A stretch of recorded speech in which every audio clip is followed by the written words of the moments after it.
guys, and welcome back to my channel. I hope that your day is going great as always. Today I want to talk about something that comes up kind of often when we talk about themes that I discuss on my channel. I've gotten a few comments about this particular topic and I've heard it in conversation among my friends as well. So I want to talk about why women sometimes go for toxic guys. And some guys would probably argue that more often than not, they go for toxic guys. So today I want to talk about, first of all, just define the toxic guys that I'm talking about.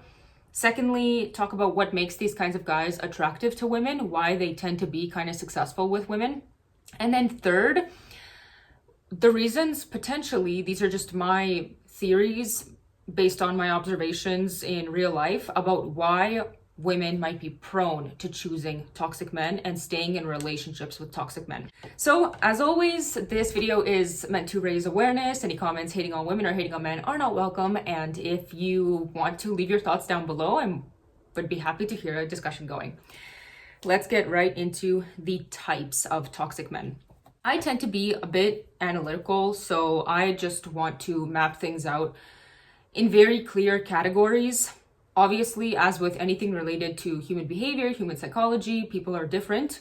People will land differently on this chart, but this is a chart of types of toxic men. We're looking at quadrants here. The horizontal axis is going to be basically the open meanness of a guy. How openly mean is he to women? And then the y-axis is going to be how successful he is with women. So at the bottom of the y-axis, we have not very successful with women, and at the top, we have very successful with women. On the right side, we have openly mean to women, and on the left side, we have openly, generally pretty nice to women. In the first quadrant, I am gonna put players. These are guys who are generally pretty openly nice to women, usually pretty charming, and they are also quite successful with women, but they're toxic because they tend to cause emotional harm to women who don't want to be in relationships that are not monogamous on the side of the man. On the right side here at the top, we have what I'm going to call abusers. These are guys who have controlling tendencies, and I'm not using this word lightly. I'm not talking about like having healthy boundaries. I'm talking about literally being controlling, being generally pretty mean to a woman, like actually being physically or emotionally abusive. On the left side, on the bottom, I'm gonna put nice guys because nice guys are generally pretty nice to women, but at least openly, they're pretty nice to women, but they are not very successful with women. And I'll make a separate video about nice guys, but for now, we're going to put them here. And then on the bottom right is going to be incels, who are neither nice to women nor successful with women. This is the chart of men by toxicity based on how openly mean they are, based on how successful they are. Obviously, since we're talking about men who are more successful, we're going to focus on the players and the abusers. Of course, players and abusers can share traits. Obviously, nice guys and players can even share traits. Nice guys and incels, abusers and incels. Like, people can land anywhere in this chart, like I said earlier. But the thing that makes players and abusers generally pretty successful with women, if you say that success is just access to women, sexual access to women, is they tend to project confidence. They tend to project confidence, and confidence is usually an indicator of competence in life. They are showing, oh my goodness, my computer is being really annoying. Okay, I'm just gonna turn it off. They are showing that they can probably protect pretty well. They can probably provide pretty well. Of course, it also depends on our metrics of how we define competence in society. Like, let's say in a neighborhood where being rich is the biggest indicator of success, then a guy who is rich or who is good at making money, that's going to be his biggest indicator of competence, to be a good provider. But if we're talking about in the wild, the guy who is most physically fit is going to be the one who is most competent at protecting a woman. Or if he's a good hunter, he's gonna be the most competent at providing for a woman. The thing is that confidence and competence in real life are not always so closely connected. Somebody can be very competent at something, but not be super outwardly confident about it.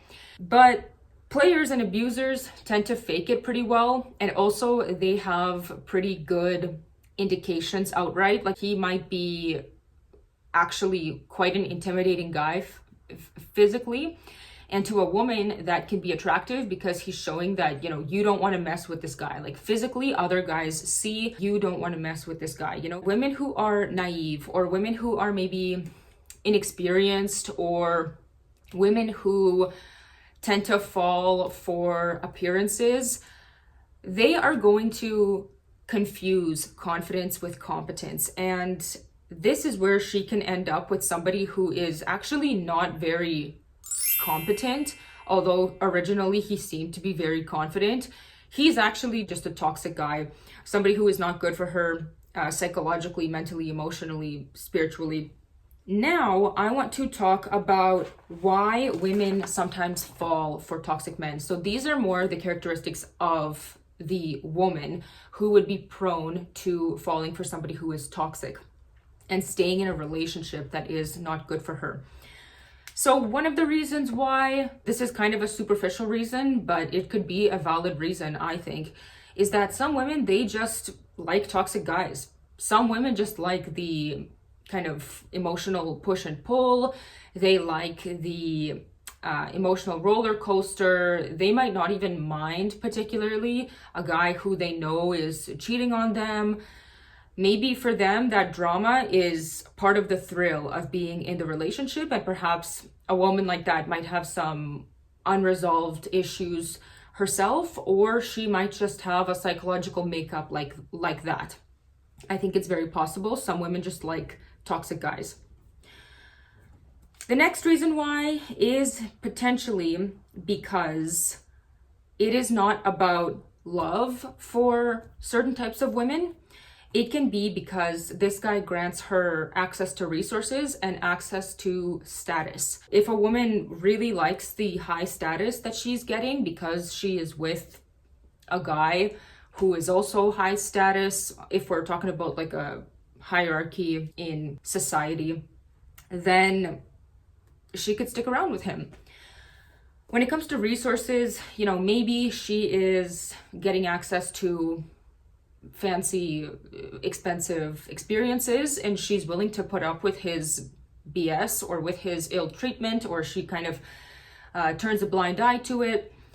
But also, she might be actually dependent on the man, which is why on my channel, I'm always going to encourage women to have their own money, to have some kind of autonomy from a man, simply because it is dangerous or it is risky for most women to put all of their reliance onto a male partner. Just in case anything happens, you should have autonomy. So that is the second reason: resources and status, access to resources and status. The third reason may be simply because a woman has low self-esteem, and she, on a subconscious level or maybe on a conscious level, just seeks male validation. And she is willing to put up with a guy who puts her through an emotional ringer, maybe even a physical ringer. If he has really brought her self-esteem down, this is a reason why it is so dangerous to be in a long-term relationship with an abusive guy, because he can really decrease a woman's self-esteem, and it's like a perpetuating cycle. It's like a spiral downwards. So ladies, if you happen to struggle with your self-esteem, unsolicited advice, but I would say try to find value in yourself. Try to build up your own self-esteem before you can get into a relationship, because some guys out there may take advantage of you not being in a good emotional place. Now let's get into some of the slightly more family system oriented reasons. Reason number 4 may be because a woman has a high tolerance for toxicity because she saw it modeled in her family or maybe even in her culture. A woman may have seen men lash out at home. Maybe it's considered normal for men to have toxic patterns, like if cheating is very normalized, or if outward physical violence towards a woman is very normalized, then she's gonna have a high tolerance for toxicity. If she saw how her dad was always yelling at her mom, was always putting down her and other women in her family, she might think that this is normal. So that's another potential reason. The fifth reason could be, I think, because she may be overcorrecting for a absent or incompetent male figure in her life. For instance, let's say that her father walked out early, or maybe her father was an addict or an alcoholic or something like that. Perhaps she is overcorrecting because a man who is toxic is very competent. Like, let's say that he does happen to be a good provider, he does happen to be physically a good protector. She might be willing to put up with a lot of his shortcomings or maybe even toxic behavior because she's like, well, you know what, maybe he's not that bad because at least he does all of these other things. So even men who are toxic can have redeeming qualities, truthfully. And I just think at that point, it's a matter of being able to set boundaries effectively as a woman and kind of evaluate, like, what are you willing to put up with? That could be one of the reasons, overcorrecting for an incompetent or missing male figure earlier on in life. And then the sixth reason may just be because a woman got fooled. A woman got fooled. It happens to people. Sometimes women get fooled, sometimes men get fooled, and toxic people can actually be very good in hiding their toxicity. They can be very effective in leading people the wrong way or hiding their true colors for a very long time. And it happens. People get deceived. So that is reason number 6, deception. I hope that this video was entertaining. I would be curious to hear your ideas. Thank you so much for watching. If you like this video, if you got any value out of it, feel free to drop a like and consider subscribing. And I will see you in my next video. Thank you so much. Bye.